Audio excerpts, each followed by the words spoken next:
Hi అందరికీ నమస్కారం. మన మెగాస్టార్ చిరంజీవి గారి బర్త్డే ఆగస్ట్ 22. అది ప్రతి తెలుగు ప్రజలకు తెలుసు.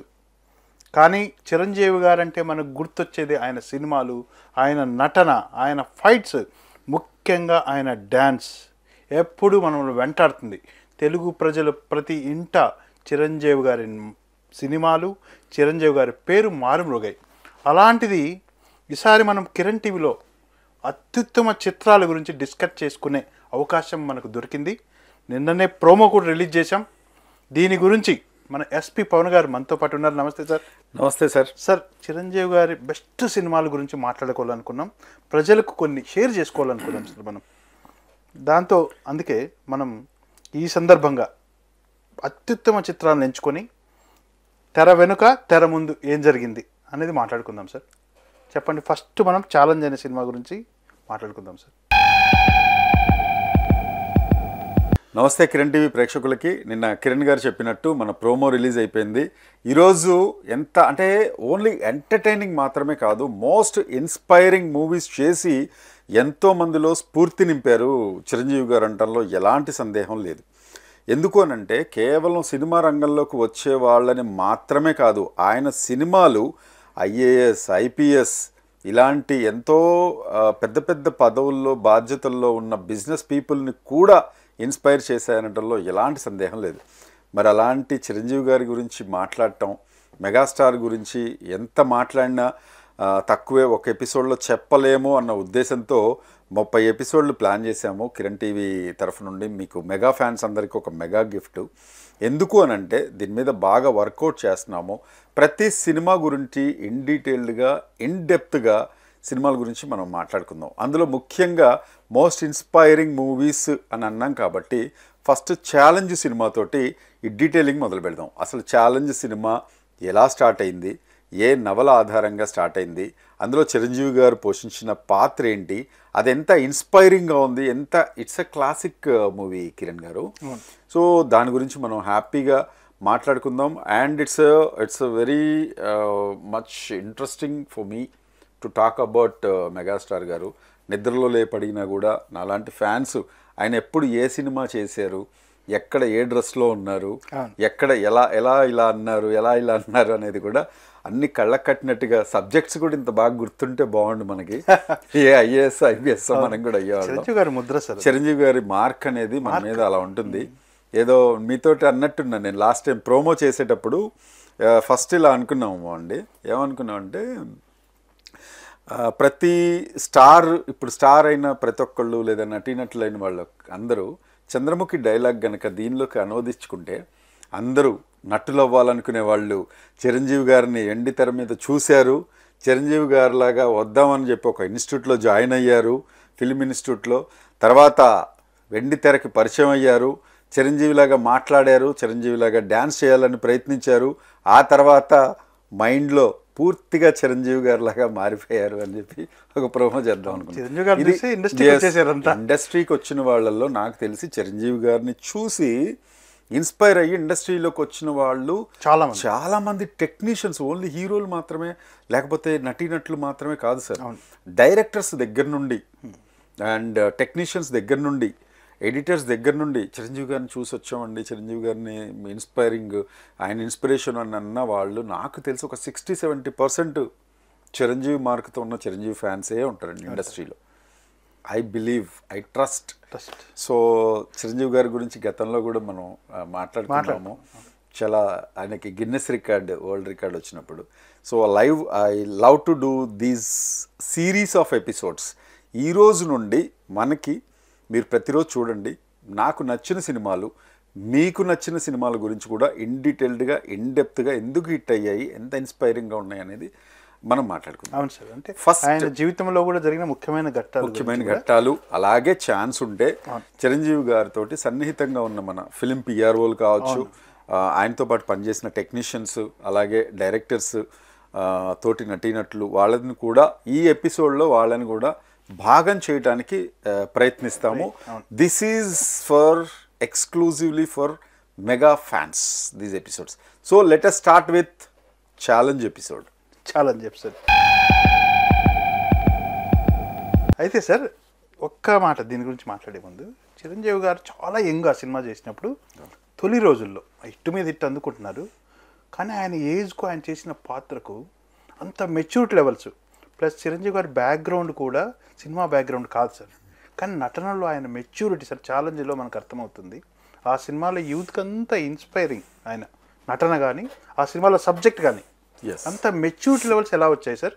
ఛాలెంజ్ నుంచి మనం ప్రారంభిద్దాం, చెప్పండి కథ గురించి. చాలా అద్భుతమైన లీడ్ ఇచ్చారు సార్ నాకు. మెచ్యూరిటీ లెవెల్స్ అనేది అన్నారు కదా, నాకు ఎలా ఇందాక నుండి స్టార్ట్ చేయాలనేది అర్థం కాలేదు. మంచి లీడ్ ఇచ్చారు. It's a very good word. Maturity levels అనేవి ఆయనకు అప్పుడు నాకు తెలిసి షూటింగ్ జరిగే టైంకి 28 సంవత్సరాలు, అవును, 84లో రిలీజ్ అయింది.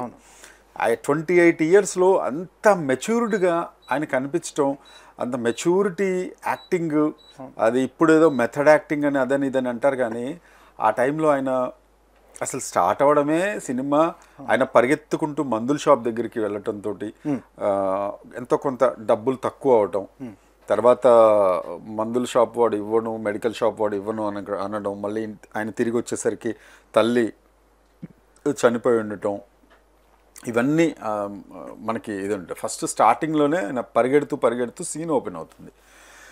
ఏంటంటే అప్పటికే ఆయన స్టార్ హీరోకి ఒక జుబ్బా మాత్రమే ఉండి ఆ జుబ్బా లోపల మొత్తం తడిసిపోయి పరిగెడుతుంటాడు. అంటే ఆ క్యారెక్టర్లోకి ఆయన పరకాయ ప్రవేశం చేసి, ఆయన నవల్ చదివారో లేదో నాకు తెలియదు సార్ నిజంగా. అంటే వాళ్ళ మదర్కి ఈ నవల్స్ చదివే అలవాటు ఉంది, అలాగే పవన్ కళ్యాణ్ గారికి కూడా అలవాటు ఉంది నవల్స్ చదివేది. యండమూరి వీరేంద్రనాథ్ గారిది డబ్బు టు ద పవర్ ఆఫ్ డబ్బు. ఇది మా జనరేషన్ కాదు, మా నెక్స్ట్ జనరేషన్, ఇప్పుడు 25 ఏళ్ళు ఉన్న వాళ్ళకి బహుశా తెలియకపోవచ్చు. డబ్బు టు ద పవర్ ఆఫ్ డబ్బు అనే నవల అప్పట్లో సంచలనం. ఆ నవల తెలుగు, తమిళ్, హిందీ, ఇంగ్లీష్, మలయాళం అన్ని భాషల్లోకి, కన్నడ భాషల్లోకి కూడా ట్రాన్స్లేట్ అయింది నాకు తెలిసినంత వరకు. ఆ సినిమాని కోదండరామిరెడ్డి గారు, కెఎస్ రామారావు గారు నిర్మాతగా అది తెరకెక్కించారు అద్భుతంగా. గాంధీ అందులో ఆయన పాత్ర పేరు గాంధీ. సో అసలు ఆ గాంధీ అనే పాత్ర చాలా, అంటే below poverty line, under privileged అంటాం కదా. పాపం ఆయన అంత గోల్డ్ మెడలిస్ట్ అయినా కూడా చదువులో పెద్దగా ఆయనకి, అంటే ఉద్యోగం కోసం ఆయన వెతుకుతూ ఉంటారు, ఉద్యోగం దొరకపోవడం, ఈ లోపు తల్లి చనిపోవడం, ఇవన్నీ కష్టాల లోపల నుండి పిక్చర్ అనేది స్టార్ట్ అవుతుంది. సో అక్కడి నుంచి టేక్ ఆఫ్ అవుతుందండి నిజంగా పిక్చరు. ఆ హుక్ పాయింట్ ఎక్కడ అనంటే, రావు గోపాలరావు గారి దగ్గరికి ఆయన వెళ్ళినప్పుడు ఉద్యోగం కోసం ఆయన అంటాడు, నువ్వేనా స్టాంపులు అంతకిచ్చకుండా అప్లై చేసింది అని. అక్కడి నుంచి టర్న్ అయిపోతుంది మూవీ. అవునండి, ఓకే, నువ్వు అక్కడి నుంచి ఇక్కడికి వచ్చావు కదా, సో ఇన్ని కిలోమీటర్లు నడుచుకుంటూ ఇక్కడికి వచ్చావు, ఇక్కడి నుంచి అక్కడికి వెళ్ళిపో, నేను ఇచ్చే నీకు శిక్ష ఇదే, ఎందుకంటే నువ్వు నాకు స్టాంప్ అతికించకుండా నువ్వు నాకు అప్లై చేస్తావు ఈ ఉద్యోగానికి. సార్ మీ సంపాదన ఎంత? గంటల లెక్కలో పోలిస్తే ఇంత. అదే ఇప్పుడు మీరు నాతో పావు గంట మాట్లాడారు కాబట్టి 250 రూపాయలు మీకు వేస్ట్ అయింది, అది మీరు నాకు నెలకిస్తానన్న జీతం అంటాడు. అసలు దిమ్మ తిరిగిపోయే కౌంటర్. అంటే గాంధీ పాత్రలో ఆయన తెలివితేటల్ని అద్భుతంగా పండించారు ఆయన. అక్కడ ఆయన మెచ్యూరిటీ లెవెల్స్ ఉంటుంది. అక్కడ ఆయన చెప్పే విధానం, డైలాగ్ డెలివరీ కూడా, నేను స్టార్ హీరోని అనేది కాకుండా, నేను గాంధీని, నేను ఒక సామాన్యమైన వ్యక్తిని, నేను ఈ పాత్రలో నేను ఇలాగే ఉండాలి. అది డైరెక్టర్ గారు ఎంతవరకు చెప్పిన పాత్రలోకి పరకాయ ప్రవేశం చేయడం అనేది మాత్రం ఒక అద్భుతమైన విషయం అండి. ఇప్పుడు చేయటం కాదు, ఆయన 28 ఏళ్ల వయసులోనే అంత మెచ్యూరిటీ అనేది. అందరూ ఆ పాత్రలోకి లీనమైపోయారు సార్ యూత్. ఎస్, 28 ఇయర్స్ ఆ షూటింగ్ జరిగేటప్పుడు నాకు తెలిసి. So it's an amazing performance in that. Sir ఇందులో ఆ సన్నివేశంలోనే రావు గోపాలరావు దరిద్రుడు అనే పదం ఒకటి ఉపయోగిస్తాడు. ఆ కన్వర్జేషన్ చెప్పండి. కన్వర్జేషన్ ఎలా అంటే, నీలా ఇదైపోయిన తర్వాత, మీరు ఇస్తానన్న 250 అయిన తర్వాత, ఆయన బాగా ఉన్నవాడు కదా, అంటే బాగా బిజినెస్ మ్యాన్. అందులో ఈగో, రామ్మోహన్ రావు పాత్ర పేరు, ఈగో తోటి నీలాంటి దరిద్రులకి అనే మాట ఉపయోగిస్తాడు. దానికి చిరంజీవి గారు గాంధీ ఎలా రిటార్ట్ ఇస్తాడు అని అంటే, సరే అంటే నాలా డబ్బు లేని వాళ్ళు దరిద్రులు కాదండి, మీలాంటి సంస్కారం లేని వాళ్ళు దరిద్రులు, వాళ్ళని క్షమించలేము అని చెప్పి చెప్పటం అనేది అసలు అక్కడే, అంటే ఇదొక క్లాసిక్ మూవీ సార్. వాళ్ళల్లో ఉన్న ఒక ఫైట్ కూడా, ఈయన ఆత్మాభిమానం, తెలివితేటలు, అన్ని కలగలిపిన వ్యక్తిత్వాన్ని అలా రిఫ్లెక్ట్ చేయటం, దానివల్లే అందుకనే చెప్తుంటారు కదా, ఆయన ప్రతి సినిమా ఆయన అటు మాస్ పాత్రలు చేసిన ఇలాంటి ఒక గోల్డ్ మెడలిస్టు ఒక అద్భుతమైన ఉన్నత శిఖరాలకి చేరి 50 లక్షలు 5 ఏళ్లలో సంపాదిస్తాడంటే ఆ రోజుల్లో, అంటే ఇప్పుడు దగ్గర దగ్గర ఒక 5 కోట్లు 10 కోట్లతో సమానం. సో ఆయన ఛాలెంజ్ చేయటం అనేది సినిమాకి హుక్ పాయింట్. అక్కడే ఛాలెంజ్ చేస్తాడు, అక్కడే టైటిల్ పడుతుంది మనకి, this is my challenge. So ఆ సన్నివేశం తర్వాత ఒక భిక్షగత్తె దగ్గరికి వెళ్తాడు, గుర్తుందా? అవును. వెళ్ళి బాధతో కూర్చుంటే ఆమె అడుగుతుంది ఏంటి నాయన అని. అక్కడ 1 రూపాయి ఏమో తీసుకుంటా, రూపాయి కూడా కాదండి. ఆవిడ ఏం చేస్తారంటే, ఇది యాస్టీస్గా నవల్లో కూడా రాశారండి యండమూరి వీరేంద్రనాథ్ గారు. అసలు యండమూరి వీరేంద్రనాథ్ గారి సినిమాలే ఎక్కువగా చేశారు, అంటే నవల్స్ చిరంజీవి గారికే ఎక్కువ కన్వర్ట్ అయ్యాయి. ఎస్, నాకు తెలిసి అన్ని చిరంజీవి గారివే. 1, 2 శోభన్ బాబు గారు సంపూర్ణ ప్రేమాయణం అనే సినిమా మాత్రం శోభన్ బాబు గారితో చేశారు. ఒక సినిమాకి స్క్రీన్ ప్లే ఏదో ఇచ్చారు. అన్నీ ఆల్మోస్ట్ అన్ని చిరంజీవి గారి సినిమాలు. యండమూరి వీరేంద్రనాథ్, కోదండరామిరెడ్డి, చిరంజీవి గారు, సత్యానంద్ గారు, అంటే కంప్లీట్గా ఒక గ్రూప్ ఆఫ్ ఒక మంచి టీం అనమాట. మోర్ ఓవర్ కేఎస్ రామారావు గారు క్రియేటివ్ కమర్షియల్స్, అద్భుతమైన అసలు క్రియేటివ్ కమర్షియల్స్ అని మనకి రాగానే బ్యూటిఫుల్ మూవీ అని హాల్లో కూడా ఫిక్స్ అయిపోయింది. అది రావడంతో హాల్లో విజిల్స్ అవి స్టార్ట్ అయిపోయేవి. సో ఇందులో భిక్షగత్తి దగ్గరికి వెళ్ళటం కాదండి, ఒక చోట అలా కూర్చొని ఉంటాడు ఆయన. ఉంటే ఒక ఆవిడ వచ్చి అడుగుతుంది, లేవా నా దగ్గరే లేవు అని చెప్తాడు. చాలా చాలా పొలైట్గా చెప్తాడు ఆయన, చాలా పొలైట్గా ఉంటుంది. భిక్షగత్త దగ్గర కూడా ఇది మన మైన్యూట్ డీటెయిలింగ్ మీకు తెలియదని కాదండి. మైన్యూట్ డీటెయిలింగ్ ఏంటంటే ఆ సీన్ ఎందుకు తీశారు అనేది. అంటే అక్కడ కూడా ఆయన characterisation degrade అవ్వాల.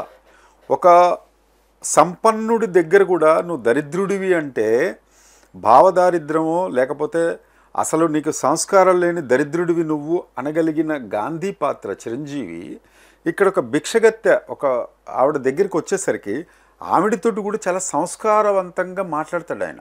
That is the characterisation ఆ సినిమాలో. అంటే డైరెక్టర్ అండ్ రైటర్ ఇచ్చిన క్యారెక్టరైజేషన్ అంత గొప్పగా ఉంటుంది. సెకండ్ టైం వచ్చినప్పుడు అవ్వా చెప్పాను కదా నా దగ్గర లేదని, విసిగించకు వెళ్ళు అంటాడు. అప్పుడు కాదు బాబు, నువ్వు పొద్దున్నుండి ఏమీ తిన్నట్టు లేదు, ఇదిగో ఈ 10 పైసలు తీసుకుని కొంచెం వేరుశనగ పప్పు అయినా తిను అంటది. నాకు ఇప్పటికీ బాగా గుర్తు. నేను నవలా చదివాను, బోలెడన్నిసార్లు సినిమా చూశాను. Most inspiring. అంటే గొప్పవాళ్ళం కాకపోవచ్చు కానీ ఆ సినిమా ఇచ్చిన ఇన్స్పిరేషన్ మాకు అంతా ఇంత కాదు. అందుకనే ఫస్ట్ ఆ సినిమానే ఎంచుకున్నాను నేను చిరంజీవి గారి గురించి మాట్లాడటం కోసం. అప్పట్లో యూత్కి ఇన్స్పైర్ ఇచ్చినది మాత్రమే కాదు, ఇప్పుడు కూడా మీరు ఆ సినిమా చూస్తే ఇన్స్పైర్ అవ్వడం ఖాయం. ఒకవేళ చూడకపోతే ఛాలెంజ్ సినిమా చూడండి.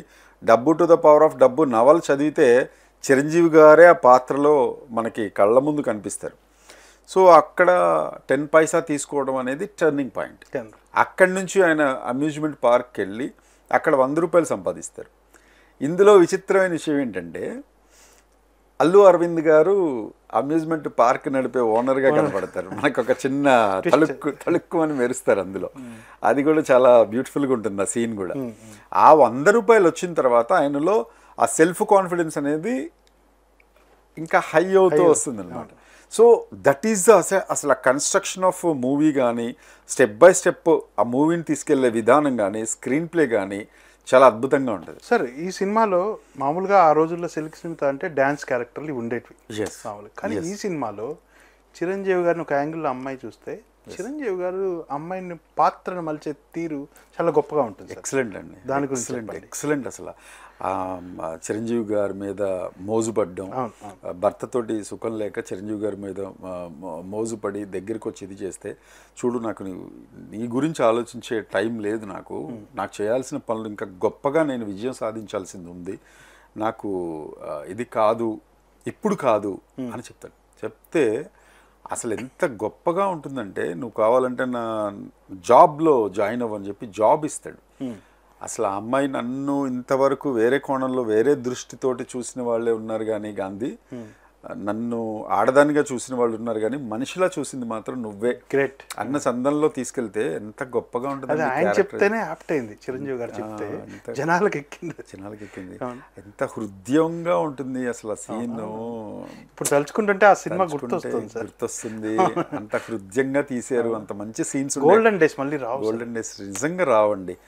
ఆ అమ్మాయిని తీసుకెళ్ళి జాబ్ ఇప్పించి ఆ అమ్మాయిని నిలబడేలాగా చేస్తాడు ఆ సినిమా లోపల. అసలు గొప్పగా ఉంటుంది ఆ సీన్ మాత్రం. సో ఇక అక్కడి నుంచి పేపర్ ఇండస్ట్రీ పెట్టడం, పేపర్ ఇండస్ట్రీ తోటి 50 లక్షలు సంపాదించడం. అండ్ ఇక్కడ మళ్ళీ ఒక ట్విస్ట్, అంతా కూడబెట్టిన తర్వాత 500 తక్కువ అవడం. అవును, లాస్ట్లో 500 తక్కువ అయితే ఎవరో అంటే అతనికి విజయశాంతి గారు ఒక లెక్క, ఈయన మంచి బ్రెయిన్, చాలా తెలివైన పర్సను, ఆయన బ్రెయిన్ తోటి లెక్కలు సెకండ్స్లో చేస్తారు. డేట్ ఆఫ్ బర్త్ చెప్తాడు. అప్పుడు మెచ్చి ఈ 500 నీ తల్లి దహన సంస్కారాలకి, ఈ రూపాయి నీ తెలివితేటలకి అని చెప్పి ఇస్తుంది విజయశాంతి. ఆ 500 నాకు అని చెప్పి అతను తీసుకుంటాడు సాయి కుమార్ క్యారెక్టర్. అతను రిపెంట్ అయ్యి తన తప్పు తను తెలుసుకుని క్లైమాక్స్లో వచ్చి 500 మీ దగ్గర మీకు వచ్చిన సొమ్మును నేను అన్యాయంగా తీసుకున్నానండి, నాకు 500 వద్దు అని ఇస్తే, oh my god thanks lot. అది ఎక్స్పెక్ట్ చేయరు. అంత బ్యూటిఫుల్ స్క్రీన్ ప్లే ఇప్పుడు ఎవరికి లేదండి అసలు, నెవర్. అసలు ఆ సినిమాలు, చిరంజీవి గారి సినిమాలు అలాంటి సీన్స్ అనేది రాదు అసలు. గోల్డెన్ ఎరా మీరు అన్నట్టు అవి వేసుకొని తీసుకుని వెళ్తాడు. అయితే ఫైనల్గా ఏంటంటే సార్, ఈ క్యారెక్టరైజేషన్లో అతను ఛాలెంజ్గా తీసుకున్నాడు. ఏంటి? పందెం గెలవడానికి. డబ్బు సంపాదన అతని లక్ష్యం కాదు, జయం కాదు, కేవలం పందెం గెలవడమే. ఆ 50 లక్షల్ని తృణప్రాయంగా, అంటే తృణప్రాయంగా అంటే కూడా ఇప్పుడు జనరేషన్కి అర్థమవుతుంది. జస్ట్ లైక్ దట్, ఇలాగా కాలిస్తే మొత్తం ఇలా పడిపోతూ ఉంటాయి. కనీసం ఒక్క రూపాయి కూడా తీసుకొని జేబులో పెట్టుకోడు ఆయన. జస్ట్ బికాజ్ నేను పందెం గెలిచాను, ఎస్ ఛాలెంజ్ నేను నెగ్గాననే పాయింటే ఉంటుంది మైండ్లో. అది కూడా ఆయన ఎక్స్ప్రెషన్స్ లోపల, అరే పడిపోతున్నాయి అని చెప్పి బాధగా చూడ్డు. వెళ్ళి చూసావు కదా, ఒక సామాన్యుడిని నువ్వు ఇలా అన్నావు, దరిద్రుడు అన్నావు, అదన్నా ఇదన్నావు, ఒక సామాన్యమైన వ్యక్తి తలుచుకుంటే ఏదైనా చేయగలడు అని నిరూపించడం కోసం నేను ఇది చేశాను అని చెప్పడం మాత్రం సూపరు. ఫైనల్ క్లైమాక్స్ ట్విస్ట్ అయితే ఇంకా సూపర్గా ఉంటుంది. అలా పడుకుని ఉంటాడు, పాలవాడు, పెరుగువాడు, ఇంటి అద్దెవాడు అందరు వచ్చి నిలబడతారు. ఆ సినిమా క్లైమాక్స్ అంతా జరిగిన తర్వాత మారిపోయింది. అది కోదండరామిరెడ్డి గారును ఎండమూరి వీరేంద్రనాథ్ గారు, సత్యానంద్ గారు కూర్చుని రాసుకుని ఉంటారు. అది చాలా చిలిపిగా, చాలా చక్కగా ఉంటుంది. ఆవిడ ఎక్కి తొక్కుతూ ఉంటుంది అనమాట. చిరంజీవి గారు రెగ్యులర్గా రెగ్యులర్గా అందరండి ఉండండి, మా ఆయన ఇంకో ఐడియా వేస్తారు, అప్పుడు మీ డబ్బులన్నీ తీర్చేస్తారు. ఎక్సలెంట్ ఉంటుంది, ఎక్సలెంట్గా ఉంటుంది. అదొక అద్భుతమైన ట్విస్ట్ అనమాట. సో సాంగ్స్, అద్భుతమైన సాంగ్స్. 50 లక్షలు సంపాదించే దాంట్లో రావు గోపాల్ రావుకి, చిరంజీవి గారికి, మధ్యలో ఉండే మధ్యలో స్మిత వాళ్ళ ఆయన అంటే సుహాసిని వాళ్ళ అన్నయ్య చేసే, అంటే అతన్ని ఒక గుంటనక్కలాగా చూపిస్తాడనమాట సినిమాలో. అలాంటి వాళ్ళు ఉంటారండి. కానీ చిరంజీవి గారి సినిమా గ్రాఫ్ ఉంటుంది సార్, ఆయన యాక్టింగ్ గ్రాఫ్ ఎక్కడ అసలు ఎనర్జెటిక్గా ఆ క్యారెక్టర్కి తగ్గట్టుగా. అప్పటికే స్టార్డమ్ అసలు అదే వండర్ సార్, అదే వండరు. అప్పటిదాకా డాన్సులు, ఫైట్స్, రాక్షసుడు లాంటి సినిమాలు ఆయన చేయగలడు. మరణ మృదంగం లాంటి సినిమాలు, కొదం సింహం లాంటి కౌబాయ్ సినిమాలు, డ్యాన్స్, ఫైట్ పక్కా కమర్షియల్ లాంటిది. ఇది పక్కా కమర్షియల్ సినిమా లాగానే ఉంటూ ఒక ఇన్స్పైరింగ్ మూవీ అండి. ఎందుకు ఛాలెంజ్ గురించి మాట్లాడానంటే, ఐదర్ ఇన్స్పైరింగ్గానే అన్నా ఉంటుంది, లేదా పక్కా కమర్షియల్గానన్నా ఉంటాయి సినిమాలు. కానీ ఇన్స్పైరింగ్గా ఉంటూ కమర్షియల్ హంగులతోటి రూపుదిద్దుకొని బాక్స్ ఆఫీస్ బద్దలు చేసిన సినిమా మాత్రం ఇదే. ఇందులో ఇంకొక ముఖ్యమైన విషయం ఒకటి మాట్లాడాలి సార్. ఈ సినిమా చూసిన తర్వాత ఆయన కోదండరామిరెడ్డి గారు ఎందుకో ఏదో పని మీద యుఎస్ వెళ్తే, యుఎస్లో అట చాలామంది వచ్చి, ఏమండి మీ సినిమాలన్నింటిలోకి నాకు ఛాలెంజ్ సినిమా ఇష్టం, ఛాలెంజ్ సినిమా చూసి నేను ఒక బిజినెస్ స్టార్ట్ చేశాను, ఇప్పుడు ఇంత ఎత్తుకి ఎదగలిగానని చాలామంది చెప్పేవారట. అది నిజంగా గర్వకారణం కదా. క్యారెక్టర్ చేసిన ఎవరు చేసినా కూడా మరి అంతగా పండేది. కోదండరామిరెడ్డి గారికి ఆయన చెప్పారు, చెప్పని వాళ్ళు ఎంతమంది ఉన్నారు, చెప్పని వాళ్ళు ఎంతమంది ఉన్నారు, ఆయన కలిసిన వాళ్ళు ఎంతోమంది. ఇవి కాక కర్ణాటకలో కూడా చిరంజీవి గారు వెళ్తే ఆయన చెప్పుకోవడం కాదు, మిగతా వాళ్ళు చెప్పింది, పేపర్స్లో రాసింది, ఛాలెంజ్ సినిమా చూసి ఐఏఎస్లు అయ్యారు, ఐపీఎస్లు అయ్యారు, ఆ సినిమా చూసి అంత ఇన్స్పైరింగ్. అంటే మాధ్యమం చూడండి, చిరంజీవి గారి స్టామినా అనేది కలెక్షన్స్, బాక్స్ ఆఫీసులు బద్దలవటం మాత్రమే కాదండి, ఇంత ఇన్ని వేల మందికి ఇన్స్పైర్ చేశారు చూసారా, అది ఎంత హోంవర్క్ చేసింటాడు ఆ పాత్ర కోసం, అది ఆయన స్టామినా. ఎస్, ఇంత ఆలోచించింటాడు.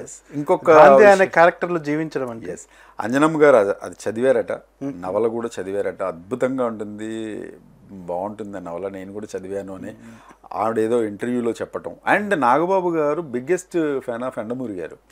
ఎండమూరి గారు నవల్స్ అన్నీ బాగా ఆయన బాగా బుక్స్ చదువుతారు, నాగబాబు గారు కానీ పవన్ కళ్యాణ్ గారు కానీ. So this is the main important points of challenge నాకు తెలిసినంత వరకు చెప్పగలిగాను సార్. నెక్స్ట్ మనం మళ్ళీ ఇంకొక మెగాస్టార్ మంచి మూవీ గురించి, తెర వెనుక విశేషాలు, తెర ముందు విశేషాలు అన్నీ మాట్లాడుకుందాం. Wait for the second episode.